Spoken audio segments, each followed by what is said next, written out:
The stars shimmered against the vast darkness of space as the USS Valiant cruised through the outer edges of human territory. The massive warship, nearly half a mile long with its gleaming hull and powerful weapon systems, represented the best of human military technology in the year 2187. Its sleek design masked the devastating firepower it carried, enough to reduce a small moon to rubble. Commander Jack Miller stood on the bridge, his experienced eyes scanning the holographic displays surrounding his command chair. At 45, Jack had spent most of his adult life serving in the Terran Defense Fleet. The small scar along his jawline and the premature gray at his temples told stories of battles fought and survived.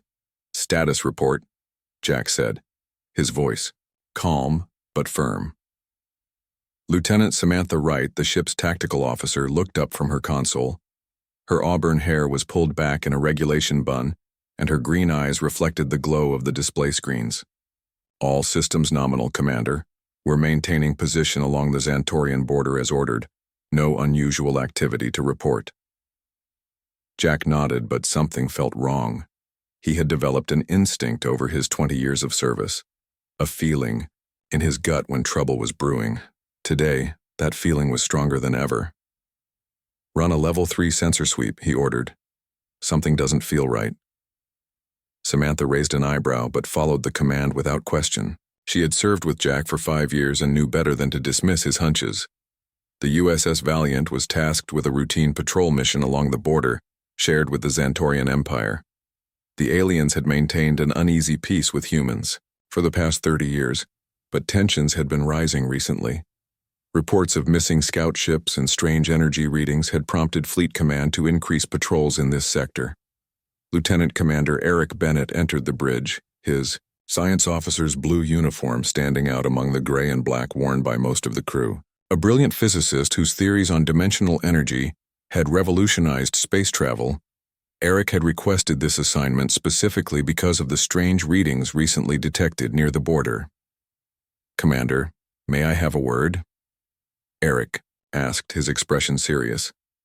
Jack gestured to the small conference room adjacent to the bridge. Once inside, Eric pulled out a data pad and showed Jack a series of complex readings. "I've been analyzing the sensor data from the past week," Eric explained, pointing to several spikes in the graph. "There's a pattern here that concerns me. The Xantorians appear to be testing some kind of new technology, possibly a weapon, that creates small tears in the fabric of space-time." Jack frowned. "Are you sure about this? This would violate at least 3 provisions of the peace treaty." "I'm certain," Eric replied. "And there's more. Based on these readings, I believe they're preparing for something big, possibly within the next 24 hours. Back on Earth, in the sprawling Terran Defense Fleet headquarters in what was once called Colorado, Admiral Frank Harrison reviewed the latest reports from his fleet. A career military man with a reputation for both tactical brilliance and political savvy, Frank had risen through the ranks quickly. His close-cropped gray hair and penetrating blue eyes gave him an intimidating presence that served him well in dealing with both his officers and civilian leadership. The door to his office slid open, and his aide entered with an urgent look. "Sir, we've received a partial transmission from the USS Valiant. It's heavily corrupted, but our techs are working to clean it up now." Frank's brow furrowed. "The Valiant isn't scheduled to report in for another 3 days. What's the nature of the transmission?" "Unknown, sir. It appears to have been sent on Lieutenant Wright's personal channel, not through official communications." This was unusual. Samantha Wright had an impeccable record. For her to use a personal channel for an official communication suggested something was very wrong. "Get me that transmission as soon as possible," Frank ordered. On the Valiant, alarms suddenly blared across all decks. Samantha's hands flew across her tactical station as she called out, "Commander, multiple Xantorian vessels decloaking on our starboard side. They're charging weapons." Jack immediately switched to combat mode. "Red alert. Shields up. Charge all weapon systems. Prepare for evasive maneuvers." The bridge crew responded with practiced efficiency. But before they could complete their preparations, a blinding flash of purple energy struck the ship. The Valiant shuddered violently. "Direct hit to our port shield generator," Samantha reported. Shield capacity down to 60%. Return fire, target the lead vessel, Jack ordered, gripping the arms of his command chair as another blast rocked the ship. Eric rushed back to his science station, frantically analyzing readings. Commander, they're using some kind of dimensional displacement weapon. It's creating instabilities in our shield matrix. A third hit caused several consoles to explode in showers of sparks. Crew members were thrown from their stations. Samantha, send an emergency transmission to Fleet Command. Include all the sensor data we've gathered, Jack ordered. Samantha worked quickly at her console. Sir, they're jamming our communications. Use your personal channel. The one you set up for emergency situations, Jack said, remembering the backdoor communications protocol Samantha had created for just such a scenario. Nodding, Samantha began transmitting data through her encrypted channel. Adding message now. They are not what they seem. Transmission sent. Another violent impact shook the ship. This time, the lights flickered and emergency systems activated. Commander, they're hitting us with some kind of tractor beam. Eric Young called out. But it's like nothing I've ever seen before. It's creating a dimensional rift directly ahead of us. Through the bridge view screen, the crew watched in horror as space itself seemed to tear open, revealing a swirling vortex of purple and black energy. All engines reverse. Full power, Jack shouted. Engines not responding, sir, the helmsman replied, panic edging into his voice. We're being pulled in. Jack hit the ship-wide communication system. All hands brace for impact, prepare for possible dimensional shift. On Earth, Dr. Olivia Bennett was in the middle of a lecture on advanced theoretical physics when her personal communicator vibrated. Excusing herself, she stepped into the hallway of the university building and checked the message. It was from Fleet Command, requesting her immediate presence. 3 hours later, she sat in Admiral Harrison's office, her face pale as she listened to the partial transmission from the Valiant. The ship disappeared from all sensors approximately 10 minutes after this transmission was received. Frank explained gently. We've dispatched 3 search vessels, but so far there's no sign of the Valiant or any wreckage. Olivia's hands trembled slightly. My husband, he would have been on the bridge when this happened. Frank nodded solemnly. Lieutenant Commander Bennett was the science officer on duty, yes. You said Samantha sent a message. They are not what they seem. What did she mean? We don't know, Frank admitted. But I promise you, Dr. Bennett, we will find out. We will find the Valiant and bring them home. Olivia looked at the Admiral with determination in her eyes. I want access to all the data from that transmission. If anyone can figure out what happened to that ship, it's me. Frank hesitated, then nodded. Granted. But this is classified at the highest level. Whatever happened out there could change.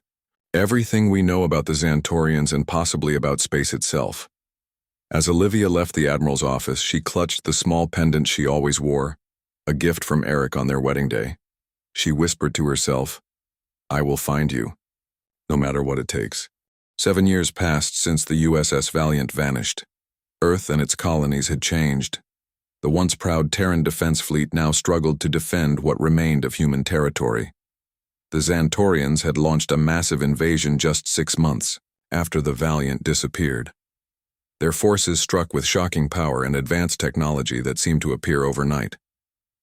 Dr. Olivia Bennett stood at the window of her lab on Luna Base, looking at the blue sphere of Earth. At 41, her once dark hair now had streaks of silver. The years of searching for answers about her husband's ship had worn her down, but never broken her determination. Doctor, you should see this, called her assistant, a young researcher named Paul Winters. Olivia turned from the window and walked to the main console where Paul had pulled up a series of sensor readings. What am I looking at? She asked. These energy signatures were recorded near the Proxima Centauri colony yesterday, Paul explained. They match the patterns you extracted from Lieutenant Wright's transmission 7 years ago. Olivia's heart raced as she studied the readings. This is it, she whispered. The same dimensional distortion. Get me Admiral Harrison immediately. Admiral Frank Harrison had aged considerably since the Valiant's disappearance. Now the commander of humanity's Dwindling forces, he carried the weight of countless losses on his shoulders. When his aide informed him of Dr. Bennett's urgent call, he sighed deeply before accepting it. "Olivia, what have you found?" he asked, his voice tired. "Frank, it's happening again. The same energy signature that appeared when the Valiant vanished. Only this time it's at Proxima Centauri." Frank's expression hardened. "That's not good. The Xantorians have just launched a major offensive there. Our forces are barely holding on." "I need to go there," Olivia insisted. "This could be our chance to finally understand what happened to the Valiant." "Absolutely not," Frank replied, firmly. "It's an active war zone. Besides, we've had reports of strange anomalies in that sector. Ships disappearing, communications disrupted. It's too dangerous. Frank, please. It's been 7 years. If there's even a chance that... What? That your husband is still alive?" Frank shook his head sadly. "Olivia, I cared for Eric too. He was one of my best officers, but we have to face reality. No one could have survived this long." Before Olivia could argue further, alarms blared throughout the base. Frank's aide rushed. "In, Admiral. The Xantorian fleet has broken through our defenses at Proxima Centauri. They're heading for Earth." Somewhere in the swirling purple mists of what the crew had come to call the Between, the USS Valiant drifted like a ghost ship. Its once gleaming hull was now covered with strange, organic-looking growths that pulsed with energy. The interior of the ship had transformed as well, with corridors that sometimes changed configuration and technology that had melded with something alien. In what was once the main bridge, Commander Jack Miller sat in his chair, eyes closed, connected directly to the ship through tendrils of energy that flowed from the console into his body. At his stations around him, the bridge crew remained at their posts, similarly changed. Time flowed differently in this dimension. What felt like months to them had been years in normal space. They had all changed, transformed by exposure to the strange radiation of this realm. They looked human at first glance, but closer inspection revealed subtle differences: skin that sometimes shifted like mercury, eyes that glowed in the darkness, and the ability to perceive reality in ways impossible for normal humans. Lieutenant Commander Eric Bennett stood at his science station, monitoring the strange energies that surrounded them. His form flickered occasionally, shifting between solid and something more ethereal. "Commander," he said, his voice echoing slightly as if coming from multiple sources at once. "The dimensional barrier is thinning again, similar to what we observed 3 cycles ago." Jack opened his eyes, which glowed with purple light. "Location? Near our original entry point. The coordinates match the Proxima Centauri system." Jack disconnected from the ship's systems, the tendrils slowly retreating back. Into the console, he stood, his movements fluid but somehow wrong, as if his joints could bend in ways they shouldn't. "Samantha, status report," he called to his tactical officer. Lieutenant Samantha Wright looked up from her station, her skin shimmering slightly under the lights. "The ship has recovered to 87% capacity, Commander. The last transition damaged our dimensional stabilizers, but they've mostly regenerated." Jack nodded. "Eric, do you think we can pass through this barrier?" "Possibly," Eric replied, "but I can't predict how the ship will react. The organic components we've developed here might not function the same way in normal space." "And the crew?" Jack asked more quietly. Eric's expression grew somber. "Those who survived the transformation should be able to exist in normal space, though we'll need to maintain our new biological adaptations. Those who didn't..." He trailed off, looking at the empty stations where crew members had been absorbed into the ship itself, becoming part of its new organic systems. Jack's face hardened. With resolve. "We've endured 7 subjective months in this hell. We've died and been reborn countless times. Each of us carries the memories of our own deaths." He looked around at his transformed crew. "But we're still Terran Defense Fleet. We still have our mission. And now we have the means to complete it." He turned to the communication station. "Kelly, broadcast on all TDF emergency frequencies when we emerge. Let them know the Valiant is returning." In the command center of the Xantorian flagship, High Commander Krell reviewed the battle plans with satisfaction.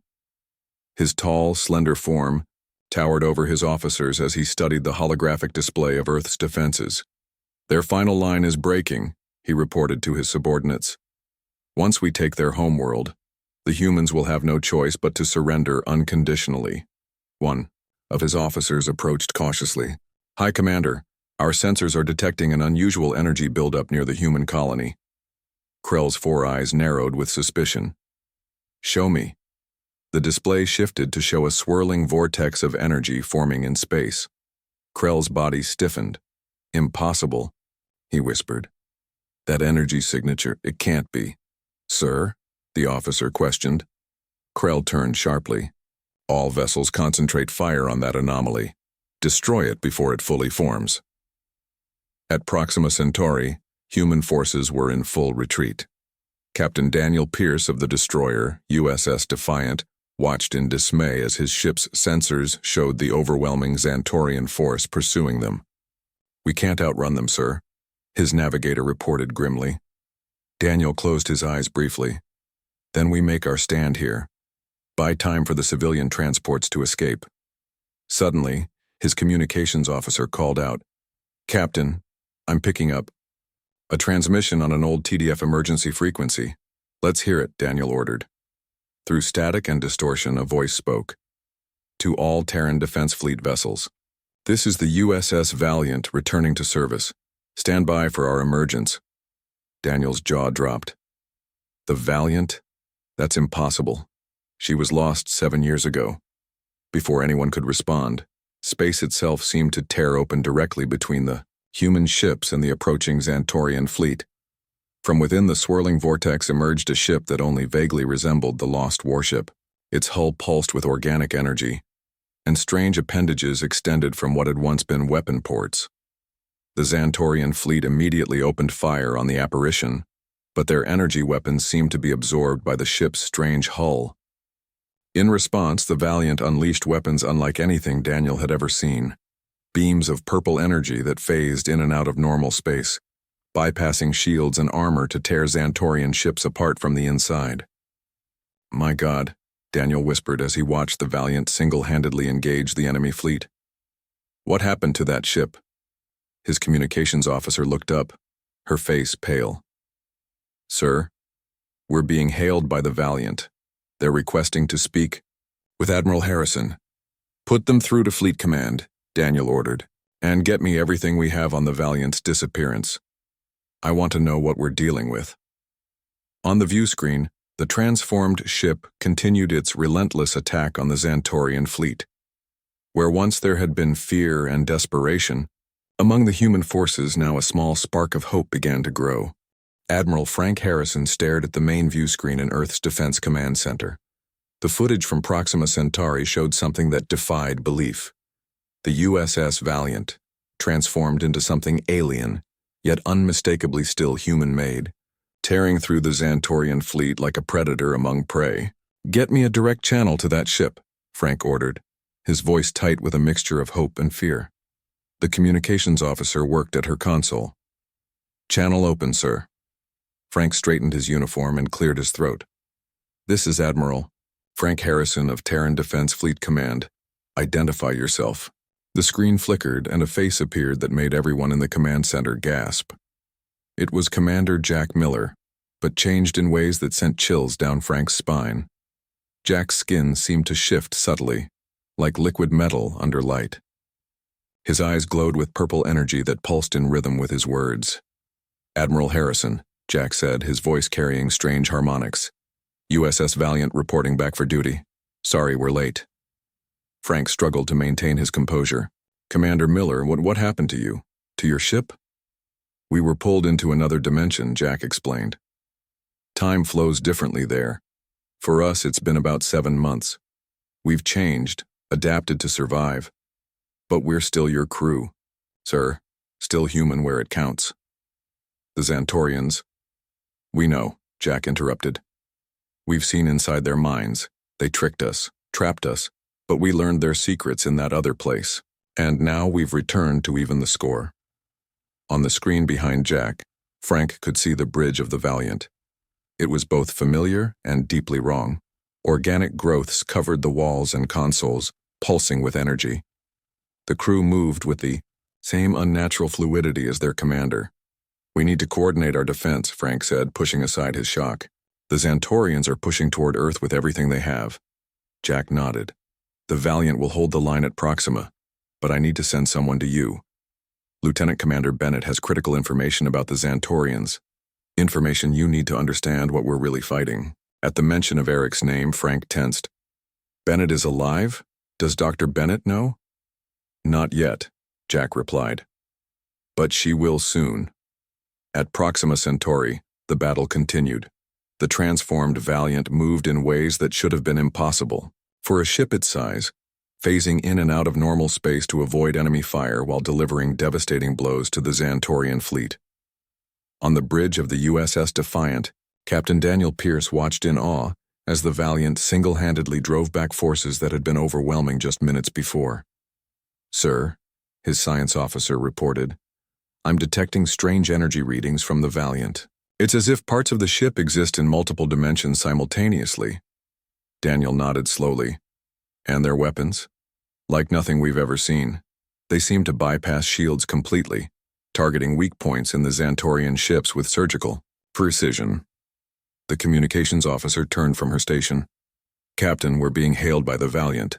They're requesting permission to send a shuttle to our ship." Daniel hesitated only briefly. "Permission granted.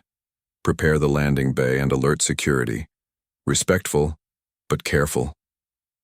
20 minutes later, Daniel stood in the landing bay as the shuttle from the Valiant arrived. It looked less like a traditional shuttle and more like a living organism, its hull pulsing with the same strange energy as its mothership. The shuttle's door opened, and Lieutenant Commander Eric Bennett stepped out. Like Commander Miller, he showed signs of transformation. His form occasionally flickered as if not entirely solid, and his movements were too smooth to be natural. "Captain Pierce," Eric said, extending a hand that seemed to shimmer slightly. "Thank you for receiving me." Daniel shook the offered hand, surprised to find it solid and warm despite its strange appearance.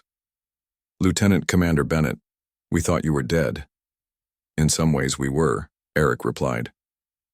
"But the dimension we were trapped in has strange properties. Death isn't necessarily permanent there. We experienced dying many times, only to be restored by the dimension's energy." Daniel struggled to comprehend this. "And your ship? How did it become what it is now?" "The ship adapted just as we did," Eric explained. "It's partially organic now, integrated with technology we developed based on what we learned in the between." He paused. "Captain, I need transport to Earth immediately. I must speak with Admiral Harrison and my wife." On Earth, Olivia Bennett was in the middle of analyzing the latest sensor data from Proxima Centauri when her lab door opened. Admiral Harrison entered, his face unusually pale. "Frank?" she asked, immediately concerned. "What is it? Did something happen?" "Olivia," Frank said gently, "we've confirmed that the ship that appeared at Proxima Centauri is indeed the USS Valiant." Olivia's hands began to shake. "And the crew?" "Changed, but alive, including Eric." Olivia felt her knees weaken, and she grabbed the edge of her desk for support. "Eric is alive after all this time?" Frank nodded. "He's on his way here now. But Olivia, I need to prepare you. He's not the same as he was. None of them are. The dimension they were trapped in, it changed them physically." "I don't care," Olivia said firmly.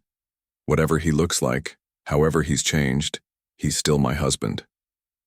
In High Commander Krell's flagship, now retreating from Proxima Centauri, panic had replaced confidence. Krell paced the command deck, his forearms clenched tightly behind his back. "How is this possible?" he demanded of his science officer. "That ship was sent to the death dimension. Nothing returns from there." The science officer, a smaller Xantorian with specialized sensory organs, cowered slightly. "The readings suggest they've somehow bonded with the dimension's energy. They've become hybrids, part physical, part dimensional," Krell hissed in frustration. "And their weapons can bypass our shields because they're attacking from multiple dimensions at once." "Yes, High Commander. And there's more. The humans who have returned. They may be able to perceive our true nature now. This news made Krell freeze in place. Then we must accelerate our plans. Prepare the dimensional disruptors. If we can't defeat them conventionally, we'll tear open space itself around their homeworld. But High Commander, the science officer, protested. Such weapons have never been used on inhabited worlds. The consequences could be catastrophic for everyone, including us. Do you suggest surrender? Krell snapped. The Council will have all our heads if we fail now after coming so close. His voice lowered to a menacing whisper. Besides, our allies within the human government have nearly completed their part of the arrangement. Soon, Earth's defensive grid will be sabotaged from within. Back on the Valiant, Samantha Wright monitored communications from her tactical station. Her enhanced senses, courtesy of their time in the between, had allowed her to intercept encrypted Xantorian transmissions. Commander, she called to Jack, I've decrypted their latest orders. They're falling back to regroup, but they're also activating something called dimensional disruptors. Jack, still connected to the ship through the organic tendrils that extended from his command chair, processed this information directly. They're getting desperate, he said. They fear what we've become. Should we pursue? Samantha asked. Jack was silent for a moment, communing with the ship itself, which had developed a form of consciousness during their time in the between. No, he finally said. We've won this battle. Now we need to prepare for what comes next. He disconnected from the ship and stood. The Xantorians will strike at Earth directly, and when they do, they'll have help from the inside. Human traitors who made deals with them years ago. The same people who set us up to be ambushed and sent to the between. Samantha's expression hardened. So our mission isn't just to stop the Xantorians. No, Jack confirmed, his eyes glowing brighter with righteous anger. It's to cleanse our own house as well. The Valiant will have justice. For ourselves. And for humanity. The shuttle carrying Lieutenant Commander Eric Bennett landed at Luna Base under heavy security. Scientists, military personnel, and medical staff waited anxiously to meet one of the returned crew members of the USS Valiant. Among them stood Dr. Olivia Bennett, her hands clasped tightly together to stop them from shaking. As the shuttle door opened, silence fell over the gathered crowd. Eric stepped out, his body occasionally shifting between solid form and something more ethereal. He wore a standard Terran Defense Fleet uniform, but it seemed to merge with his skin in places as if it had become part of him. Olivia stepped forward, tears streaming down her face. For a moment, she hesitated, seeing how profoundly changed her husband was. Then she ran to him, not caring who watched. "Eric," she whispered as she reached him. Eric stopped a few feet away from her, his eyes now with a faint purple glow, filled with both joy and caution. "Olivia, I'm not sure if it's safe for you to touch me. Our biology has changed." Olivia reached out anyway, her fingertips brushing against his cheek. 7 years, Eric, I don't care what's changed. You're still you." To both their surprise, her touch didn't harm her. Eric's form solidified more completely at the contact. He pulled her into his arms, holding her for the first time in 7 years. "How is this possible?" Eric murmured. "The energy from the between should be harmful to normal humans." "Maybe love is stronger than dimensional physics," Olivia said. With a small smile, Admiral Harrison approached them, allowing them their moment before interrupting. "Commander Bennett, I hate to rush this reunion, but we need your information urgently. The Xantorians are regrouping." In a secure conference room deep within Luna Base, Eric sat across from Admiral Harrison and 5 members of Earth's Security Council. Olivia remained by his side, refusing to leave now that she had found her husband again. "What I'm about to tell you will sound impossible," Eric began, "but I need you to listen carefully. The Xantorians are not what they appear to be. They're dimensional refugees, forced from their own reality when it began to collapse. They've been using our dimension as a temporary home while they prepare to move on again." "Move on?" one of the council members asked. "You mean leave our galaxy?" Eric shook his head. "No. They want to convert our dimension to match their original one. The process would destroy all life as we know it, reshaping reality to suit their biology. The room fell silent as the implications sank in. The peace treaty they signed 30 years ago was just a stalling tactic, Eric continued. They needed time to build their conversion technology, and they needed allies among us. Admiral, Harrison leaned forward. You're saying humans helped them? Who? Members of Earth's government and military. People placed in positions to sabotage our defenses when the time came. Eric pulled a data chip from his pocket. These are names, dates, and communication records we gathered from the Xantorian command ship. Some of the people in this room may be on that list. The council members exchanged nervous glances. That's a serious accusation, one woman said, her voice tight. It's not an accusation, it's a fact, Eric replied calmly. In the between, we developed the ability to perceive across dimensions.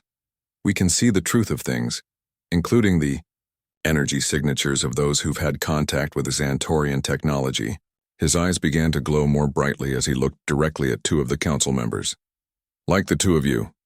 Chaos erupted as the accused officials tried to flee. Security personnel moved to block the exits, but one of the council members pulled out a strange device and activated it. A small dimensional rift opened in the center of the room, causing alarms to blare throughout the base. Eric moved with inhuman speed, his body phasing partially out of normal space as he reached the man with the device. With one fluid motion, he knocked the device away and pinned the traitor to the wall. How many more of you are there? Eric demanded, his voice resonating with dimensional energy. Too many for you to stop, the man snarled. The final phase has already begun. Earth will fall, and those of us who helped will be rewarded with places in the new reality. On board the USS Valiant, now stationed at the edge of Earth's defense perimeter, Commander Jack Miller received the alert from Luna Base. Dimensional technology detected, Samantha reported from her tactical station. Looks like our traitors are making their move. Jack nodded grimly. Just as we expected. Status of the Xantorian fleet? They've regrouped at Mars orbit. Nearly 300 vessels, including their flagship. The organic tendrils of the command chair connected with Jack's nervous system, allowing him to feel the ship as an extension of his own body. Prepare for dimensional jump. We'll intercept them before they reach Earth's defense grid. Sir, one of the junior officers spoke up. Earth Command is ordering all vessels to maintain position. They're saying they need time to verify Commander Bennett's information. Jack's eyes narrowed. More delays from compromised leadership. Override those orders. The Valiant takes full responsibility for this action. The massive warship shimmered and then vanished from normal space, reappearing moments later directly in the path of the approaching Xantorian fleet. The enemy vessels immediately opened fire, but their weapons passed harmlessly through the Valiant's hull as it phased between dimensions. Target their flagship, Jack ordered. Specifically target High Commander Krell. The Valiant's weapons? No longer the conventional weapons of a Terran warship, but strange appendages that channeled dimensional energy, charged with purple light. When they fired, the beams didn't travel through space, but rather folded space itself, appearing inside the Xantorian flagship's bridge. On the view screen, Jack watched as the bridge of the enemy vessel was exposed to vacuum. In the center, High Commander Krell struggled, his forearms flailing as his environment suit automatically deployed around his body. Bring him aboard, Jack ordered. Containment field in Cargo Bay 3. Minutes later, Jack stood before the captured Xantorian commander. Krell was tall, nearly 8 feet, with grayish skin and 4 arms. His large head housed 4 eyes that blinked independently of each other. You should have killed me, Krell said, his voice translated by the ship's systems. Death would be too easy, Jack replied. We want answers first. Krell made a sound that might have been laughter. What do you think you know, transformed human? You glimpsed our reality in the between, but you understand nothing of our purpose. Understand enough. Jack stepped closer to the containment field. You're running from something worse than what you've become. For the first time, uncertainty showed in Krell's eyes. How could you know that? In the between, we learned to see across time as well as space. We saw the thing that destroyed your original dimension, the Void Makers. And we know you plan to sacrifice our dimension to save yourselves from them. Krell's posture changed, becoming more defensive. Your kind is primitive, unworthy of survival in the face of cosmic threats you cannot comprehend. The Void Makers consume entire realities. When they find this dimension, and they will, all life here will end unless we complete our conversion. Unless you reshape our reality to hide from them, Jack corrected, destroying billions of lives in the process. A necessary sacrifice. Jack's eyes glowed fiercely. No. There's another way. One your people were too afraid to try. Back on Luna Base, Eric and Olivia worked frantically to decode the Xantorian data they had recovered. Around them, security teams rounded up identified traitors throughout Earth's government and military. If what Jack is telling us is true, Olivia said as she studied the dimensional equations on her screen, the Xantorians aren't just invaders. They're refugees running from something even worse. Eric nodded. The Void Makers. We glimpsed them in the between, ancient entities that consume dimensions. The Xantorians' plan was to reshape our dimension to hide from them, regardless of the cost to us. Olivia looked up from her work. But you think there's another solution? Yes, Eric replied, his expression determined. Instead of running or hiding, we fight. The Valiant was transformed in the between for a reason. We became what we needed to be to face this threat. Not just the Xantorians, but what follows them. On the screen before them, a simulation showed the approaching wave of nothingness that was the Void Makers, still distant, but steadily moving toward their dimension. 3 days after the capture of High Commander Krell, representatives from Earth, its colonies, and the Xantorian Empire gathered on neutral territory, a space station positioned between Earth and Mars. The mood was tense as former enemies faced each other across the conference table. Admiral Frank Harrison led the human delegation. Across from him sat Acting High Commander Nex of the Xantorians, who had taken control after Krell's capture. Commander Jack Miller stood to one side, his transformed body drawing nervous glances from both sides. Let's be clear, Frank began, his voice firm. We know your true purpose now. We know about the Void Makers. The question is, what do we do about them? Nex's 4 eyes blinked in sequence. For centuries, our people have fled from dimension to dimension, always one step ahead of the Void. Each time we've had to remake the new dimension to hide our presence. You mean destroy all native life and reshape reality, Jack corrected. His eyes glowed brighter with anger. How many civilizations have you sacrificed? Nex lowered his gaze. 17. Each one bought us more time. A murmur of shock ran through the human delegation. And now you plan to make us number 18, Frank said coldly. You don't understand the nature of the threat, Nex insisted. The Void Makers don't just destroy, they unmake reality itself. Nothing survives their passage. Lieutenant Commander Eric Bennett entered the room, accompanied by Olivia. His form shifted slightly as he moved, still not fully stable in normal space. We understand more than you think, Eric said. In the between, we saw the truth. The Void Makers are attracted to dimensional disturbances, like the ones your people create when you reshape reality. You've been leaving a trail for them to follow. Nex rose from his seat, his forearms spreading in agitation. Impossible. We've taken every precaution to hide, Jack interrupted. But hiding isn't the answer. It never was. He stepped forward, placing a data pad on the table. On its screen was a complex series of equations and diagrams that Olivia and Eric had developed. Dr. Bennett has developed a new approach, Jack explained. Instead of hiding from the Void Makers or running from them, we can create a dimensional barrier, a firewall between our reality and theirs. Nex studied the data, his expression shifting from skepticism to cautious hope. This could work, but the energy required would be enormous. No power source in our fleet could generate it. That's where the Valiant comes in, Eric said quietly. Our ship has been transformed. It exists partially in normal space and partially in the between. It can channel the necessary energy. Frank looked at Jack sharply. What's the cost? Jack met his gaze steadily. The Valiant would need to position itself at the dimensional boundary where the Voidmakers are attempting to break through. We would detonate our dimensional core, creating a cascading reaction that would seal the breach permanently. A suicide mission, Frank said, his voice hollow. A necessary sacrifice, Jack corrected, echoing Krell's earlier words but with entirely different meaning. One ship instead of entire civilizations. 2 days later, the USS Valiant, accompanied by a joint fleet of human and Xantorian vessels, approached the coordinates where Eric's calculations predicted the Voidmakers would attempt to enter their dimension. The boundary between realities was already growing thin, with strange distortions visible even to normal sensors. On the bridge of the Valiant, Jack sat in his command chair, connected to the ship's systems. Around him, his crew worked at their stations for what they all knew would be the final time. Dimensional boundary is destabilizing, Eric reported from his science station.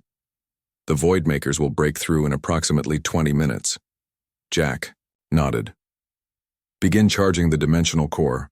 Samantha, transmit the final message to the fleet. The transformed tactical officer worked at her console. Message sent, Commander.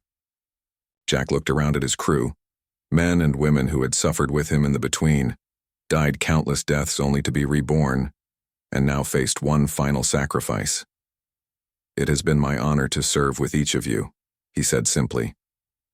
What we do today will save not just humanity but all life in this dimension. On the bridge of the Terran flagship, Admiral Harrison watched the Valiant move toward the dimensional boundary, which now appeared as a swirling vortex of darkness against the stars. Message from the Valiant, sir, his communications officer reported. Text only. Frank read the message on his screen. Remember us not as monsters but as guardians. Humanity must prepare. The universe is darker and stranger than we ever imagined, but also filled with more wonder. The Valiant has completed its final mission. Eric's voice came through on a private channel. Admiral, I've transmitted all our research data to Olivia. The changes we underwent in the between, they represent the next stage in human evolution. The ability to exist across multiple dimensions may be humanity's greatest defense in the wars to come. Frank swallowed hard. We'll make sure your sacrifice matters, Commander Bennett. Sir, a sensor officer called out. I'm detecting something coming through the boundary. On the main view screen, a darkness deeper than the void of space began to push through the dimensional tear. It had no definable shape, seeming to absorb light rather than reflect it. Where it touched normal space, reality itself seemed to unravel. The Voidmakers, Frank whispered. The Valiant accelerated toward the breach, its transformed hull glowing with purple energy. As it approached the darkness, the ship began to pulse with blinding light. All ships, maximum reverse thrust. Shields at full power, Frank ordered. The Valiant reached the boundary and then plunged directly into the darkness. For a moment, nothing happened. Then a blinding flash erupted from within the breach, so bright that even the view screen's filters couldn't completely dim it. When the light faded, both the darkness and the Valiant were gone. In their place was a shimmering barrier of energy that rippled like water where the dimensional breach had been. Sensors report the dimensional boundary has been stabilized, an officer reported. The breach is sealed. Back on Earth 1 month later, Olivia Bennett stood before the newly formed Interspecies Council, a governing body created to unite humans and Xantorians in their common defense against cosmic threats. The sacrifice of the USS Valiant and its crew has bought us time, she said. But the Voidmakers will try again. They exist to consume, and our reality is just one of many they hunger for. She activated a holographic display showing the research data Eric had transmitted before his final mission. The transformation the Valiant's crew underwent in the between was not an accident. It was evolution in response to a threat, a glimpse of what humanity might become to survive in a multiverse filled with dangers beyond our comprehension. Olivia touched the pendant at her neck, a small piece of the transformed metal from the Valiant that Eric had given her before their final goodbye. I propose we establish the Valiant Institute, dedicated to continuing their research, preparing humanity for what lies beyond our dimension, and honoring their memory not with monuments, but with progress. As the council voted unanimously to approve her proposal, Olivia looked out the window at the stars. Somewhere out there, beyond the boundaries of normal space, she knew the essence of the Valiant and its crew still existed in some form. Not truly gone, but transformed once again into something beyond human understanding. "Until we meet again," she whispered. "In this dimension or another."